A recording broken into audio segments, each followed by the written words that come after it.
I have a lot of respect for someone that can get a pre-cut home and just cut that packet open. Even taking the bow off it. Even if you see someone on like YouTube do it, where they go, right, so today we're using a 10-inch pre-cut, and then you see them snip through it. I do that thing where I go, oh. As they cut through the label. Yep. I just can't help it. It's like Rose at the end of Titanic where she drops the thing off the back of the of the ship. You're listening to Fussy Cutters Club podcast, a show that gives you permission to cut into the good fabric so you can make quilts you love.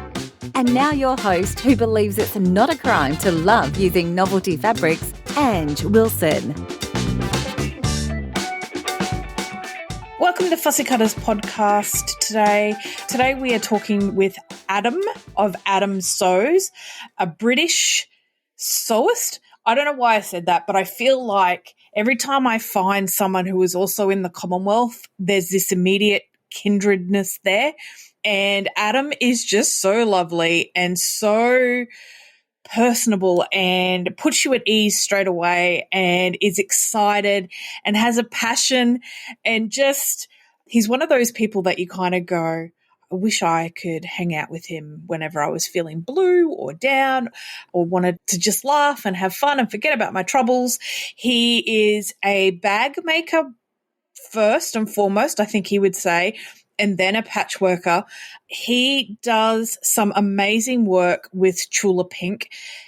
He's one of those people that you meet and they're a rarity in sewing and they don't tend to last for very long, but he is unique because he just sews with Tula Pink. He does have some other stuff in his collection, but he is primarily a Tula Pink user. And that is fascinating to me because that's not how I work. So I always find other people's points of view really interesting and contagious. And so it was great to talk to him about why he loves Tula, why he doesn't sew with anything else, about the joy that comes from having a collection and a particular love of something. And I think it's something that I could listen to people who are passionate talk all the time, talk all day long. So Adam is really lovely. And Adam, ironically, I was looking at Adam's stuff and thinking about having him on the podcast when John from Art East Quilting Company sent me a message and was like, you need to talk to Adam. He's amazing. John wasn't wrong. He rarely is. So I hope you really love today's podcast. Sit back, grab a cuppa, grab maybe some of your favorite fabric and sew along while you listen. Let's get chatting. Hi, Adam. Hiya, how you doing? Not too bad. Thanks for having us today. Now, I found you through John from Art East Quilting Company. John sent me a message and went, you got to see this guy. His work's amazing. He's going to be the next big thing in quilting. Da, da, da, da, da. And I was like, one, no hello or nothing, John. It's just straight into it. And he was right. Your account is amazing. You love Tula Pink. I'm going to be generous and say as much as me. Oh, thank you. but it's probably more. And you are I'm not going to spoil it for people. How would you explain who you are, where you come from, how you became a quilter, found Tula? Oh, it's a good question. So I think I've probably done what a lot of people do, and I became a quilter because of lockdown. I had always sewn from as long as I can remember, from about the age of 11 or 12, I think.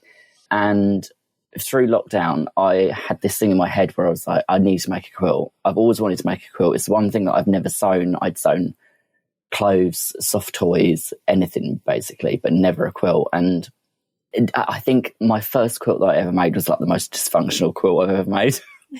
It was like, I didn't use a ruler to cut anything out. I decided to cut myself like a 3 3/4 inch square template out of a piece of cereal box card and then cut them all by hand individually using that, and not even using cotton for everything as well. So like I've got like there's some squares in this original quilt that I think are made from viscose, which is just like the worst fabric to quilt. Yeah, but liquid will pool off it. Yeah, this is true. So yeah, and the first quilt I made, I didn't use the 1/4 inch seam allowance, nothing. So I was like, I couldn't work out the whole time I was making it why none of the seams would nest or anything. Yeah. So I was just like, why are these not matching up? It's like, because one's got a 1/4 inch seam, the other one's got a 1/2 inch seam. And then when I ran out of like sort of 3 and however 1/4 inch squares or whatever they were, I decided just to slap like bigger squares around the edge. So it's really is like, I call it the quilt that Jack built because it's just like the most dysfunctional quilt you've ever seen. But it's still together. It's been washed about 55 times and put through a dryer, and it's still going strong. So yeah, that's a good sign. And then after that, I think that was kind of like that was the gateway into madness. Yeah, basically. So when you say it was one of those things that you always wanted to do, did you have quilters in your life, or did you like how were you aware of quilts? So I didn't know anyone that was a quilter at this point. I always kind of like, I love the sort of tactileness and the sort of warmth and different things that you get from a quilt. And it all had been something in my head that I just wanted to have a handmade quilt. And I thought, well, I'm off work at the moment. There's plenty of time to make one. So I sat watching Netflix making a quilt, basically. And the stupid thing was as well, it's like I quilted the whole thing free motion on a vintage, tiny little throat space Benina. That's amazing. Like the same needle that had been in it for I don't even know how long. Oh, my eye is starting to twitch at the thought of not changing your needle. Oh, and now I'm like the biggest advocate of changing the needle like every 20 minutes. I said to someone in a class once, they were like, how often should I change a needle? And I went, I change it every time I change my bobbin. So every time the bobbin runs out, I put a new needle on. And they were shocked. And I was like, I'd probably do it sooner than that, except I feel like there's a little line of crazy, and that's the other side of it. But it makes a massive difference. For ages, I was having HSTs disappear into the, I'm such a good quilter, the little holy thing that the needle goes up and down in. Yeah. And it was because I wasn't changing my needle fast enough. Yeah. And so a lot of early mistakes that I made, and a lot of early mistakes that I see new quilters make, comes down to needle and quality thread. And it's such a thing that we all just take for granted that everyone will know and assume that they know, but it's not. And did I read it correctly? Are you an Aurifil artisan? I was for the previous 2 years, not this year. So you know the importance of thread. Yeah. Well, this is the thing. It's if you spend a good portion of money, which a lot of us do, on very high quality fabric, why would you stick it together with poor quality thread? I don't know. That's my way of thinking. If we're going to ask that question, I think, why would you pay $30 a metre for fabric and then complain about a $10 pattern? Exactly. But I shall put that soapbox aside. That is a road that we do not want to go down. So this podcast is loosely under the guise of fussy cutting. Yes. Are you a fussy cutter? I think I know the answer, but I'm like, I think so. Yeah, I think I have a bit of a problem about fussy cutting because everything has to be, even if it's the tiniest little section of a bag, it has to have something in it. That's not a problem. That's the way it's supposed to be. Yeah. Is it? So fussy cutting to me just came like instinctually. There was no other way for me. Like I don't know what it was about my personality, but I couldn't just cut fabric wherever the cut sort of laid. I had to make sure that a whole motif was in the square if it could, or that all the directional prints were running in the same direction or consciously running at different directions to cause a thing of interest. Were you like that, or were you just cutting haphazardly and then one day went, I can fussy cut? Or was it just something that you did straight away?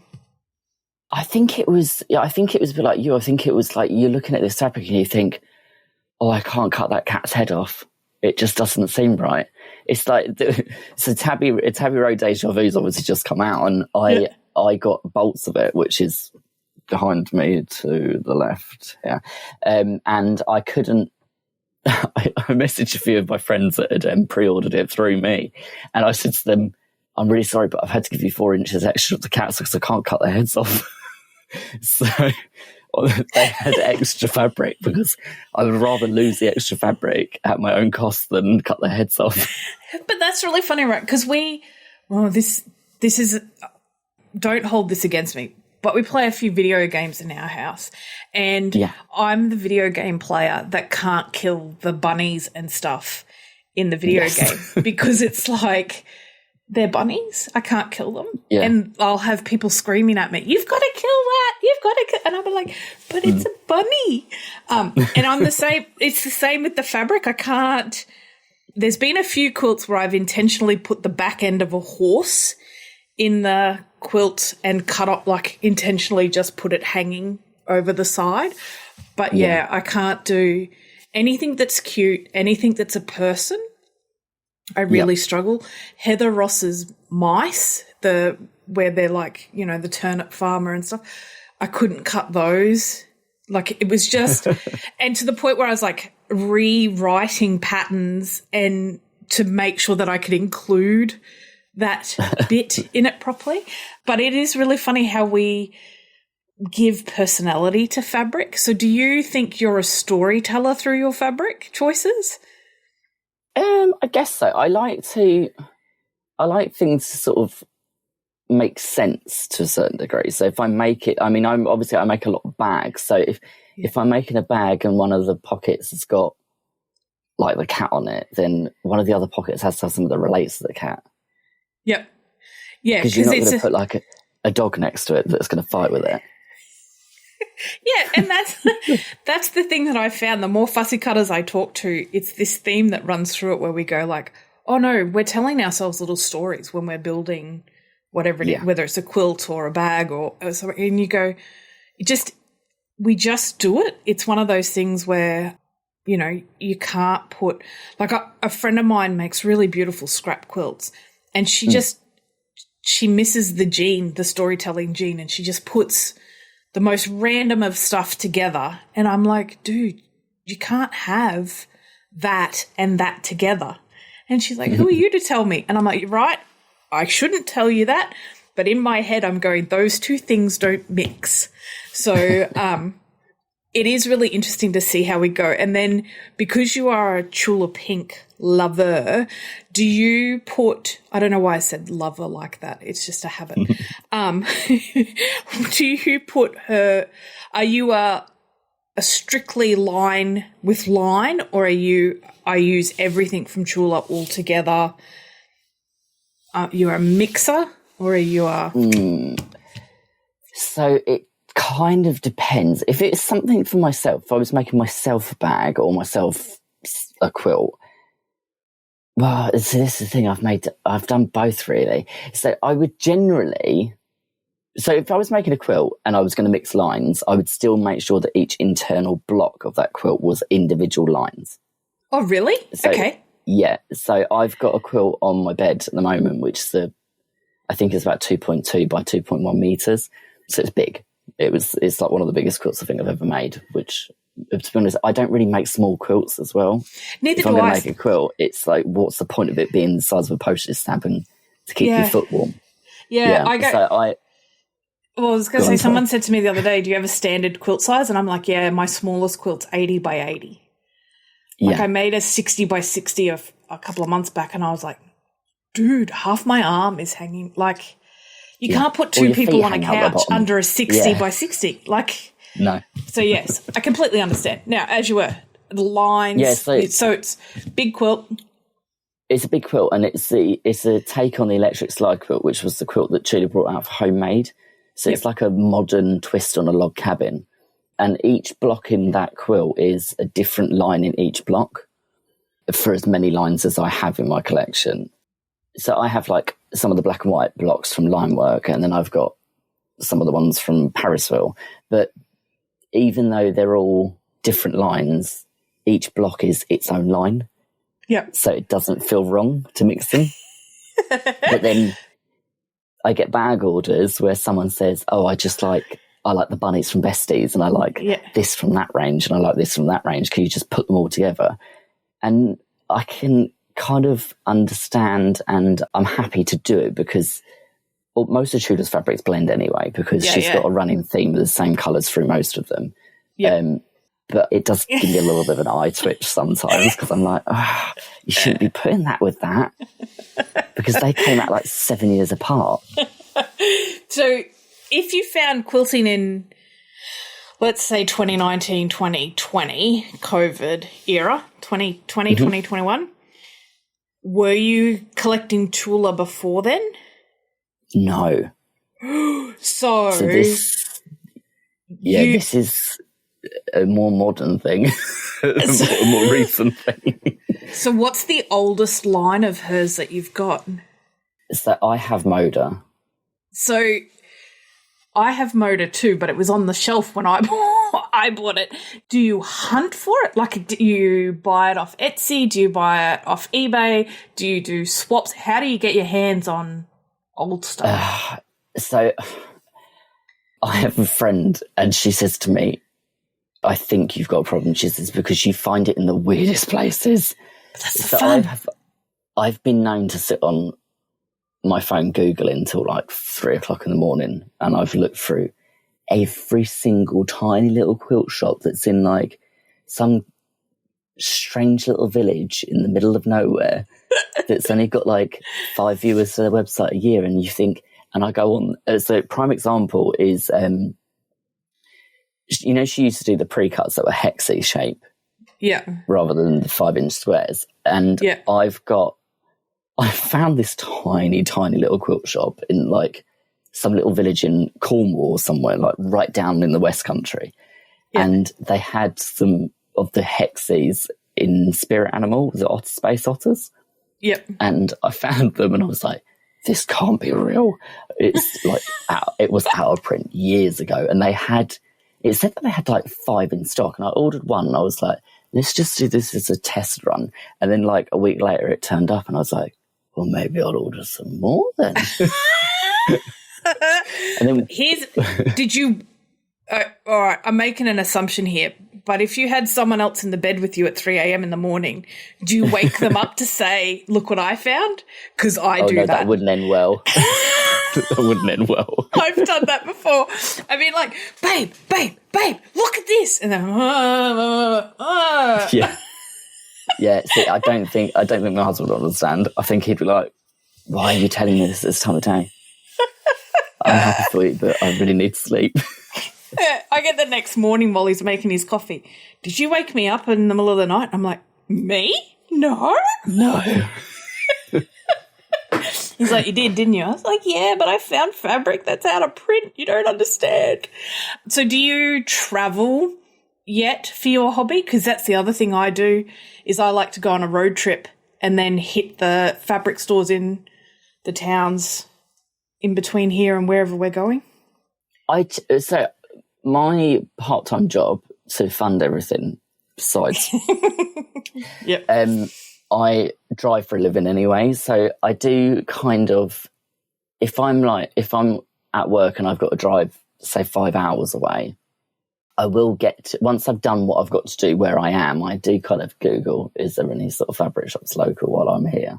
Yeah. And if I'm passing, then I have to go in. But yeah. The funny thing is, though, is I have to, the uniform that I wear for my part-time job, I went into a fabric shop and I was wearing a high-vis vest. And this woman that owned the fabric shop grabbed my arm and went, right, the water meter's through here. And I was like, thanks. I'm not from the water company. It's like, I'm here to buy Tula. Where's your Tula? And she said to me, she looked at me as if to say, what are you talking about? I was like, where's your Tula Pink? And she was like, oh, that's through here. And then she could not apologise more. It's, to me, I look at it like antiquing. Like, you know the show Antiques Roadshow? I think they should have one for fabric. Like, people bring their most treasured pieces of fabric and the people go, oh, this is from this line and that was the rest of the line and published in this date and it was this house and that designer then went on to do dit. And I'd be like, I would watch that. Or there's a show called American Pickers where they drive around and look at junk basically in people's barns. They should do one where you do a road trip through America, going from quilt store to quilt store to quilt store to quilt store, and go, oh, look, this is Lizzie House back from when she first started, or this is Tula in Moda when she first started, or this. And that, I would watch that. I would be in that, but I would watch it. Yeah, and I would be there. I'd be like, all right, we're driving 7 hours to get this. But I think that's the fun of it. And then when you use it in a quilt that you will get to enjoy, do you then have that second, what's the word for it? Second rush of endorphins about seeing it in the quilt and going, oh, you know what? I found that at 3 a.m. I was really excited when I got that. That's important to me, or that's special to me, I guess. Yeah, I mean, pre-cuts, pre-cuts are a library. Pre-cuts do not get used. Yeah. That's just my rule. They're archives. Yeah, exactly. I've so 5-inch charm packs for me are my archive. I've got about, I'm looking over the other side of the room, I've probably got about 40. Okay. Just Tula pre-cuts. And that's because it satisfies me knowing that even if I use bolted fabric, like by the yard or by the meter, at least I've got a 5-inch square of it to look at in future. Yeah. Have you gotten to the stage yet where you're framing pieces of fabric? Not yet. I have got okay, so I do something weird with my owl print fabric. Generally, I will only use it once I've found a way of replacing it. Yeah, no, I've done that too. So I do like a like for like swap on the old outer print. Yep. So I've taken to framing. I've framed a couple of pieces of fabric that I just really liked the motif in. And because you can go to IKEA and grab like a $2 frame. And then I think if I ever get bored of it, I'll just swap it out and use it. But yeah, the like for like, I get down to my last fat quarter of something and then I go looking for it. And if I can find a replacement, I order the replacement and then cut into the fat quarter while I'm waiting. Oh, so you're braver than me, because I'll wait until it arrives to make sure that there's no problem with my order being cancelled. It doesn't get lost shipping. Oh, okay. Thanks for putting that into my mind. I ordered it. It'll turn up. Yeah, and it's at this point that I am reflecting on my internal dialogue and going, I really shouldn't have cancelled my therapist. When she went, I think we're done. I should have went, I've not even talked about fabric yet. How can we be done? Oh, yeah, I think that's a slippery slope. So Tula is your one true love, but is there something else? Do you just work exclusively with Tula, or do you do you buy other stuff? 99, well, I say 99, that's probably a lie. About 90% is just Tula. I do have guilty pleasures, but I'm really strict with myself about it, because if I go down another rabbit hole, then I'm done, because I can't support that. So I have. What is my guilty pleasure is literally the polar opposite of Tula, which is Lori Holt. All right. Yep. And it's like it's as far removed from Tula as you can get. But I love the fact that it's I just love the fact that it's so vintage. Yep. So it is the complete polar opposite. You're going from something ultra modern and crazy to something crazily vintage. Yeah. And this year I found William Morris, and my husband's. This is the best advice to quilters.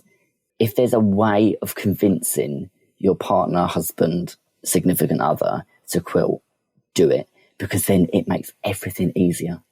Oh, see. So I taught him to quilt last year, best thing ever. Understands everything now. There's logic behind every decision that I make now. Oh, yeah, no, because we've often talked about that, right? So, like I said before, computer gamers. So we've talked about, because for a while there I was like, we don't play the same games, right? Because I can't kill stuff. I'm not a shooter person. I can't kill stuff. Yeah. And I'm like, so maybe we should find a game that we both like. And he's like, well, if we're both down the rabbit hole of that game, who's going to cook dinner? And who's going to clean the house? Oh, that's a very good point. And so I'm like, okay, so if we go in swings and round, like if we cycle through where one of us is really into something and then the other one's really into something, there's always someone to adult, which more important because we've now got a kid. So you kind of go, well, there's always someone to make sure he's not playing with knives.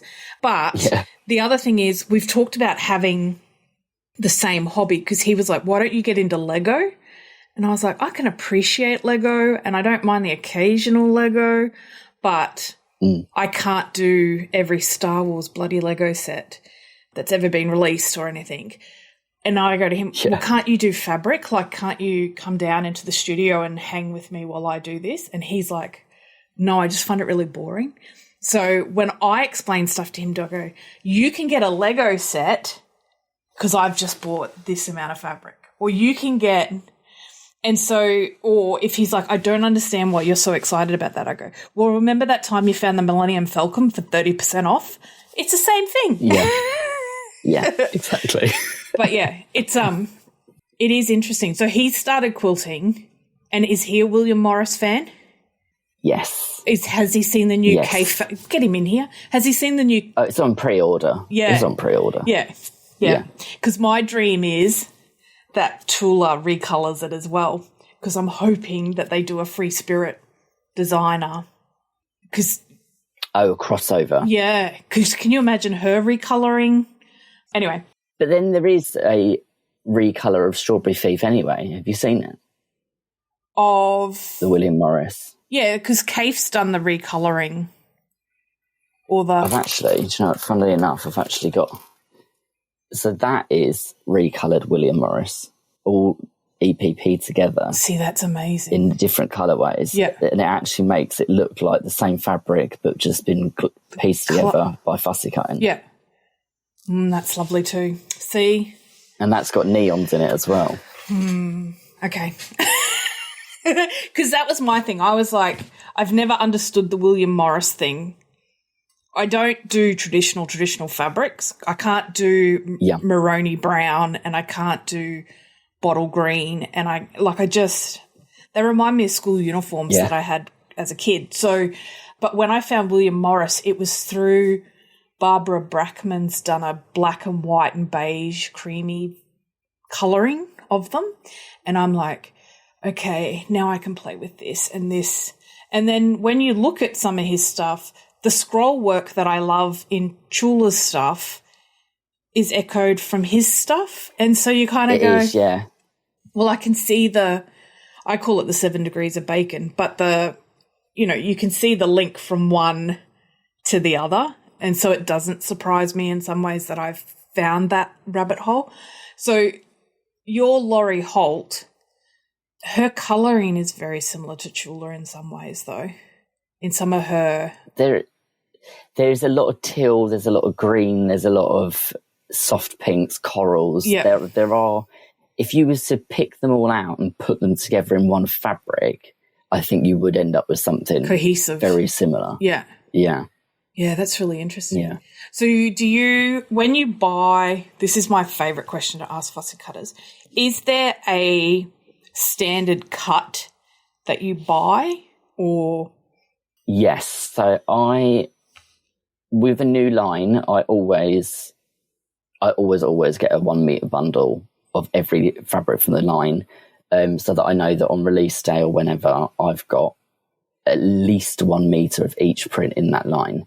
That's not to say that I don't order from multiple places at the same time. And that's not to say that the day that it arrives and I start cutting into it, I don't immediately order replacement fabric. But I don't generally... I try my best to get at least half a metre. Yeah. especially on a couple of Tudor's prints. There was one from Daydreamer, the Fluffy Clouds, which is an ombre from selvage to selvage. So by having a fat quarter, you're losing half of the repeat sort of aspects of the fabric. Yeah. There's also the thing with her quilts, her fabrics, is it's a scale issue too, because there's some of them where if you got a fat quarter early on, especially, you might have only gotten one full cameo or stuff like that. When we had cameos in stock, I couldn't cut through them, so people would order a meter and then I'd give them a bit more because I couldn't cut through the top. But it becomes an issue of scale. And then I guess for bag making, her scale is perfect because it's lots of panel pieces, whereas for traditional quilting, if it's on a 6 inch by 6 inch finished block size, some of her big stuff doesn't you lose bits of it in the cutting. Is there a preference for you in terms of, do you prefer patchwork over bag making, or you can easily transition between the two, it doesn't matter? So bag making is more of a business for myself. I love bag making. Quilting is my thing that I go to, I say when I have downtime, which is becoming fewer and further between. But piecing a quilt is just where I'm at my happiest. I don't have to think about it as much. I don't have to wrestle with the thing that I'm making as much because a lot of the bags that I make, I tend to make a lot of bags that are the bags that people want to make, but people will never make because they get to a point and they go, I just don't think I've got that amount of hours in my day to dedicate to making a bag. So they tend to then order them instead. Yep. Which I've been guilty of doing. The bionic bag, I really wanted a bionic, and I was like, I'm not hand stitching binding down. I'm not doing it. I'm not wrestling that many zippers. I'll just get one. Someone else. But yes. Yeah. So is there a quilt on your bucket list that you have your eye on that you're yet to make? I have the pattern for it. I haven't got the EPP papers yet and I haven't got the templates yet, but I will get them. And that is the name of it is completely gone out of my head. Is it a sampler? Is it? No, I think it's called, is it the Stargazer quilt or whichever one it is? It's Spellbound? Spellbound. Yeah. Yeah, that's my bucket list quilt at the moment, is Spellbound. So I love EPP and I have about 5 EPP projects on the go. But my problem with the EPP is I can't ever see an end date. It's too slow. That's my thing at the moment.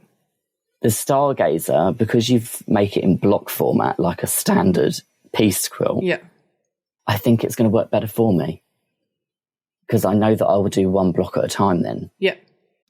And before I know it, I'll have all my blocks. Yeah. I really love EPP, and EPP was my first real foray into repeating patterns with fussy cutting, so where you cut the same bit.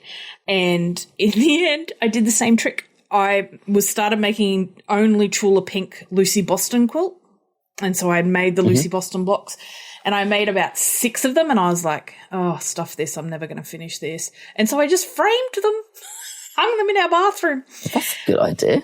They look great on a shadow board mounting kind of thing. Yeah. And people always comment on them and stuff like that. And I'm like, that's the But you're still seeing them, you're still getting joy from them. Yeah, plus they've still got their papers in them, so they're really rigid, obviously.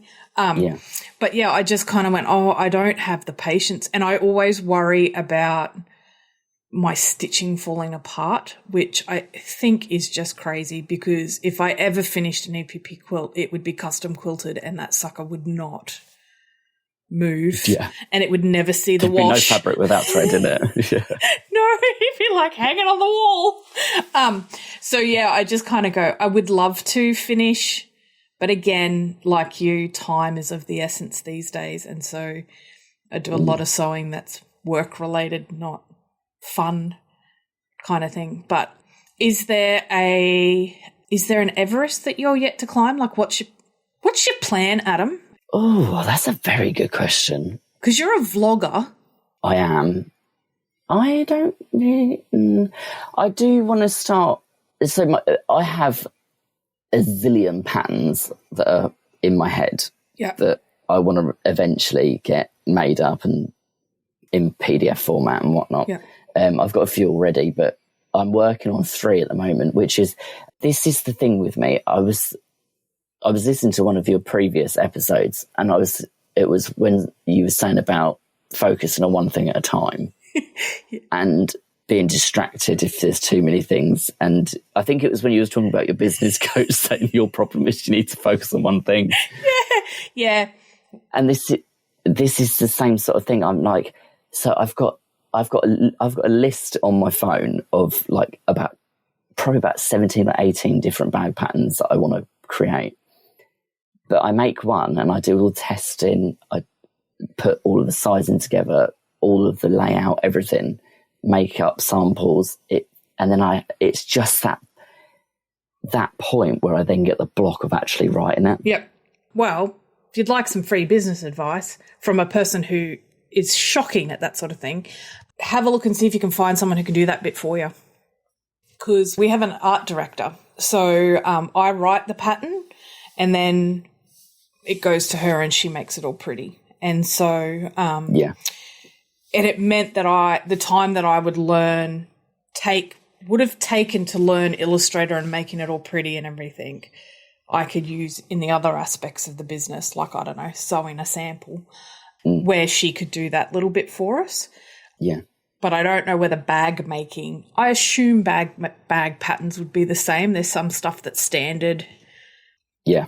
Because that's what we did. We broke it into units, like we call them our units, and we go, all right, well, we need the HST unit in here and we need the instructions for flying geese in here, and then the diagram just changes, but the instructions on how to do it stays the same. As a side note, business coach and I are still having that same argument about too distracted. Okay. She's like, you should have 3 things that you focus on and that's it. And I'm like, what about this 4th thing? I'd like this 4th thing over here. Yeah. So I'm sure that can cling on with everything else. And then at one stage I said to Grant, I don't know whether it's worthwhile still paying for a business coach because now I'm doing stuff and just not telling them. It's like, that's not the point. I'm like, yeah, but if I tell her, she'll say no. He's like, do you think there's value in that? No. Like today, I did a podcast interview this morning, and while we were talking, a fabric line was mentioned, and I was like, oh, okay. And in the back of my head, I'm thinking, okay, when we get off this call, I'm going to go look it up. And I went in there, and the coach has said the business needs to stop spending so much money on fabric, and you actually have to use it. And so after the call I was on there, I had ordered $500 worth of fabric within 15 minutes, and I was just about to place the order, and I went, oh, I probably shouldn't do this. Yeah, I do that quite a lot now. I get that. It's like that. It's a bit like sort of squirreling, because you're kind of like, it's like finding a whole tree that's just literally like fruited or whatever, and then you're like, I'm going to gather up as much of it as possible, and you get such joy and excitement out of putting it into your basket, and then this is good because you've got to the point now where you're actually second guessing and actually evaluating the situation before you press buy. Yeah. Because you can look and go, I could potentially have all this, but do I need it? But no, see, there's a big difference between need and want, isn't there? Yeah. And now my trick is, because I'm getting old, is if I still remember the fabric by this time next week, then I can go back and look at it again. Because a lot of times I'll think of it today because we spoke about it, and then I'll be like, something else, which also fits into the squirrel analogy, because I saw, what's her name? A stand-up comedian, Sarah Silverman. I saw a little bite of a stand-up set she was doing where she said she'd found out the most exciting tidbit about squirrels and she just couldn't get over it. And it was that squirrels can't find 80% of the nuts that they hide, and that's where new trees come from. And I'm like, yeah, because if I'd ordered that fabric, I'd have a great thrill when it turned up and then I'd put it into the stash, and unless I was specifically going to look for it again, there's a good chance it'd sit in the stash for a year before it resurfaces. And so you're like, okay, I have to be responsible about this.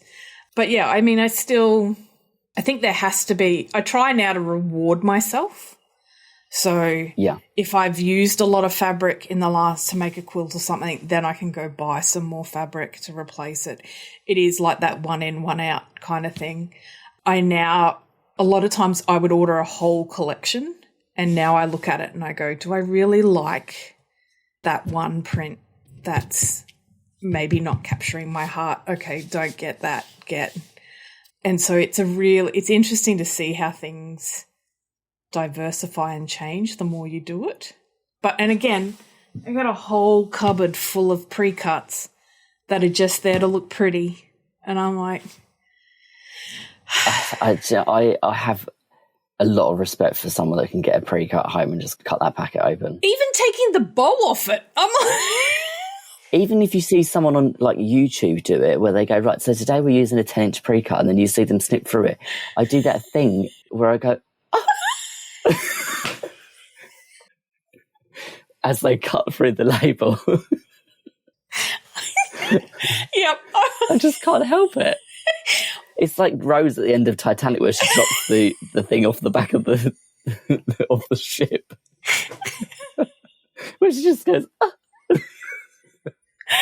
That's me with cutting into pre-cuts. You need to do a spoof of Britney Spears. Oh, what was the song? Where she had... Oh, the Oops, I Did... Yeah. Where he goes, I bought you this, and it's the heart from the Titanic. Yours would be, I bought you this, and it's the pre-cut back with the ribbon on it. Yeah, I mean, look, everyone's got their thing. I don't understand sport, so I kind of go, this is my sport. I don't understand paying sports people. I don't understand the nation's obsession with sport. I don't get it. Yeah. But I'm sure there's people that go, I don't get it with fabric either. And so I kind of go, each to their own. Is there a designer that you've got your eye on at the moment? Could there be someone else that you use? There is a designer that I have been looking at recently, and she is a free spirit designer. And her fabrics are absolutely stunning. You might not have heard of her, actually. Her name is Jennifer Paganelli. Yep, hang on. The reason I laugh, I just had her fabrics out yesterday. And they are... amazing. Stunning. Yeah. See, her newest collection that's due for release soon, if you actually look at it, it's like if William Morris, Kaffe and Tula did a collaboration. It's like all of the good things in one fabric. Yeah, because she had a break too. Oh, so she's Wyndham. Sorry, she's not Free Spirit. Yeah, I knew who you meant. West Palm Beach, is that the new one? Yes. Yeah. Yeah. But there's birds in it, and there's pineapples, and there's... Well, it's not a pineapple. It looks a bit like a pineapple. Have you met... But there's... Sorry. I was going to say, have you met a motif that you can't say no to yet? John and I have this running joke, and we send each other the photos all the time, but I can't pass up a banana on fabric. Oh, yeah, no, I'm with you on that. I can't do it. I bought endless amounts of the ribbon, the Renaissance ribbon with the bananas on. Just can't do it. Have you seen that? I just can't do it. I'm like, I don't know what it is, but a banana. And then, obviously... there's gnomes, but I'm very particular about what the gnome looks like. That's not an unusual thing, though, the gnome fabric thing. I know quite a few people that are the same with gnomes. But they have to be a specific sort of gnome.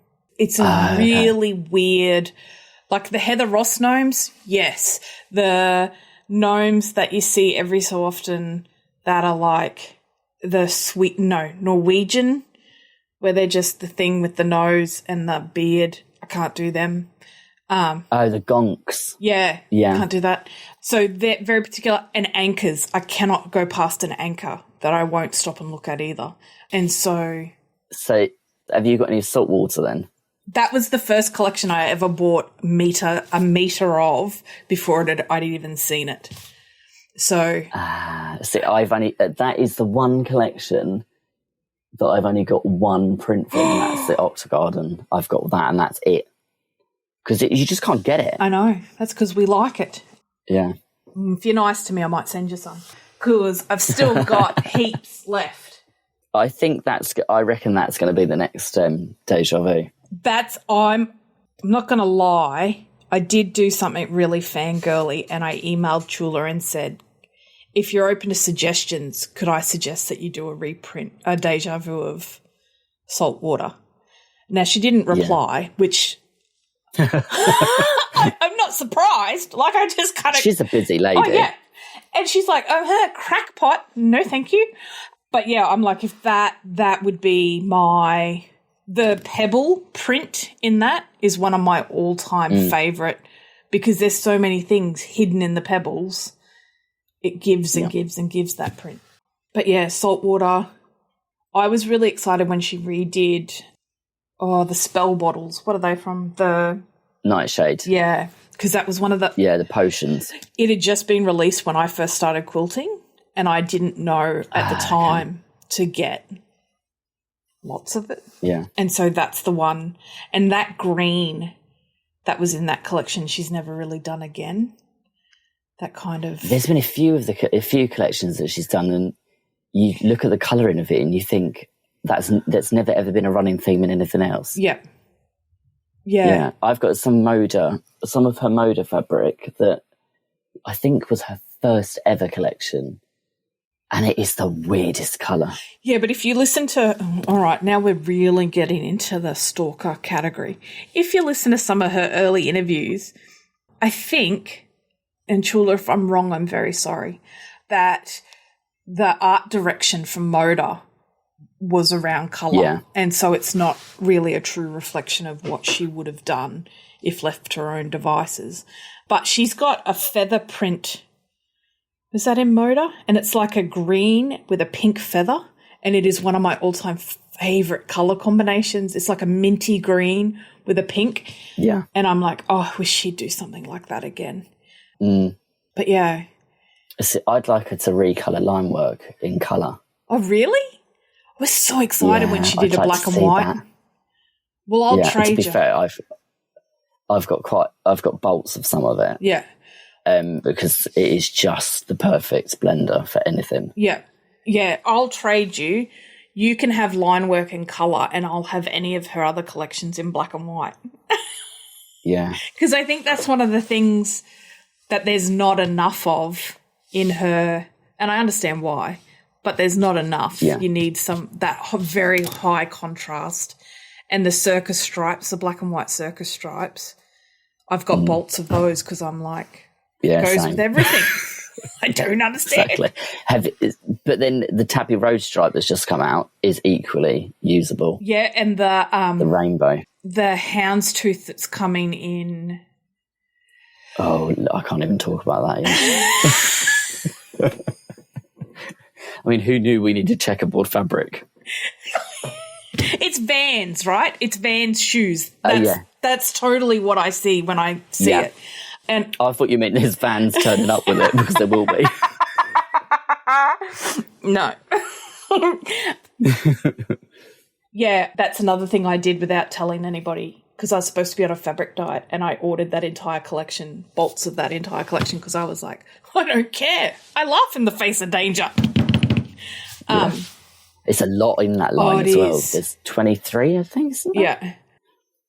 Yeah, it's a heavy line. But the houndstooth, I was like, that's a genius interpretation of houndstooth, where it's kind of the background, but it's still really present. Yeah. Yeah. And this feels like the first line on a the layering on that is incredibly clever. Yeah. And it's all floral, which for a lot of the prints, the floral's my favourite bit. So I was kind of like, rock on. And I think Kabloom from Moon Garden triggered that. Yeah. Because have you seen, I mean, you probably know just as well as I do about the crazy prices that out of print fabric goes into, and Kabloom is the first fabric since any of her other stuff went out of print that is the one that is skyrocketing already, the price of Kabloom. Yeah, but if you're like me, you'll have bolts of it sitting on the shelf over there. So I've got a fair bit. Yeah. I've also got it in the back end as well. The Kabloom XL. Me too. And this is really bad, right? But we have a 3.5 meter long dining table that we inherited from my parents. And it's awesome when you're entertaining. It seats 12 comfortably. It's great. But I really hate ironing the tablecloth for it. And we were having Easter Sunday lunch at our place and I hadn't done the tablecloth yet. So I just rolled the Kabloom off the bolt and cut 3.5 meters of it and hung it over the table. No. It's like, and like everyone's, what a beautiful tablecloth. I know, everyone's like, the setting is amazing today. What did you do? I'm like, it's the fabric on the tablecloth. I'm like, here you go. So, yeah. And I've done it a couple more times with different backings of hers. I've made really long tablecloths out of it because it's just, it's stunning and you don't get to see it. I have a quilt, one of my favourite quilts is backed with the bananas, which I also still have on the bolt. And I made another tablecloth out of it because I was like, you just never see it. It's not, and it's bright and it's cheeky and it's fun and, you know, it's not serious. It's not old. And so you kind of just see. I use my scrap backing for recovering my ironing boards. See, that's the pressing boards. Yeah, that's a good idea too. Because then you see it all the time. It's always in your room. Yeah, and it's the quilt backing also is really good for covering your boards with because it's the sateen. Yeah, it's a higher burn point. The slipperiness of it is it's brilliant. So you use a normal ironing board, or do you have a wool mat on your ironing board? So I have mine are what I made mine. So they're like 3/4 inch board with 2 layers of heat resistant batting. Oh, okay. And then I've got canvas on them, and then I recover the canvas with your backing. That's a good idea. Yeah, which is it's quite funny when you take the backing off because you don't realise how much best press and starch gets into the batting into the quilt backing. So you take the staple. I use a staple gun, so I take the staples out so that I can remove the cover and put a new piece on. And then you're like, oh, and you have to sort of snap it to get it in the bin. Just stand it up in the corner. Yeah, another one. Yeah, well, I used to use an ironing board, and then in this new setup, because I have bench that runs sort of down the middle, I have a big wool mat that I've just covered in it's just a bit of cheapo cotton because I found the wool mat was molting on everything. And so I covered in cheap cotton so that it wouldn't molt. And I use that on my bench top. But the only problem is you can't iron a big quilt top on it. Yeah. So I find myself like wrangling this thing to try but now I'm wondering whether I could steal your idea, get a big piece of MDF and put a really long ironing board because that'd be super handy. And they're great because they also work really well as an extra space when you're piecing. Yeah.